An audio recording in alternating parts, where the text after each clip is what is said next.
জামাতে ইসলামীর আমির ডাক্তার শফিকুর রহমান বসুন্ধরার হেলিকপ্টার ব্যবহার করেছেন বলে যে প্রচার করা হচ্ছে বিষয়টি ভুয়া ও মিথ্যা বলে জানিয়েছে প্রবাসী হেলিকপ্টার। মঙ্গলবার এক সংবাদ বিজ্ঞপ্তির মাধ্যমে এই তথ্য জানানো হয়েছে।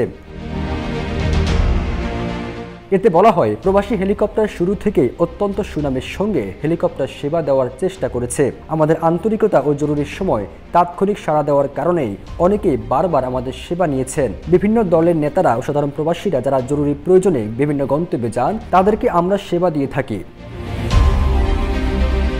জামাতে ইসলামীর আমির ডাক্তার শফিকুর রহমান শহীদ আবু সাঈদের কবর জিয়ারত করার সহ দলীয় কর্মকাণ্ডে প্রবাসী হেলিকপ্টারের সেবা নিয়েছেন। ভাড়া বাবদ নির্ধারিত অর্থ তাৎক্ষণিকভাবে পরিশোধ করেছেন তার দল। যে টাকার রসিদ আমাদের কাছে আছে এবং তাদের কাছেও সংরক্ষিত আছে। প্রবাসীর হেলিকপ্টার আরও জানায়, আমাদের পক্ষ থেকে সৌজন্যতামূলক যে ফুল দেওয়ার ছবিটি পোস্ট করে বসুন্ধরা হেলিকপ্টার ব্যবহার করেছেন বলে প্রচার করা হচ্ছে তা সম্পূর্ণ মিথ্যা।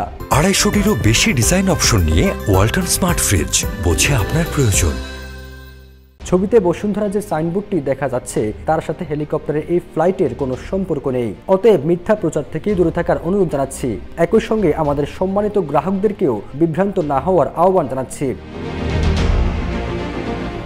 জামাতে ইসলামীর আমির ডাক্তার শফিকুর রহমান ঢাকা থেকে প্রবাসী হেলিকপ্টার যোগে রংপুরে পীরগঞ্জে আসেন। সেখানে তিনি পুলিশের গুলিতে নিহত বেগম রোকেয়া বিশ্ববিদ্যালয়ের শিক্ষার্থী আবু সাঈদের কবর জিয়ারত ও দোয়া করেন। পরে তিনি আবু সাঈদের বাবা মকবুল হোসেন ও মা মনোয়ারা বেগম সহ স্বজনদের সঙ্গে দেখা করেন। এ সময় আবু সাঈদের পরিবারকে নগদ 1 লাখ টাকা ও তার পরিবারের পাশে আজীবন থাকার ঘোষণা দেন ডাক্তার শফিকুর রহমান।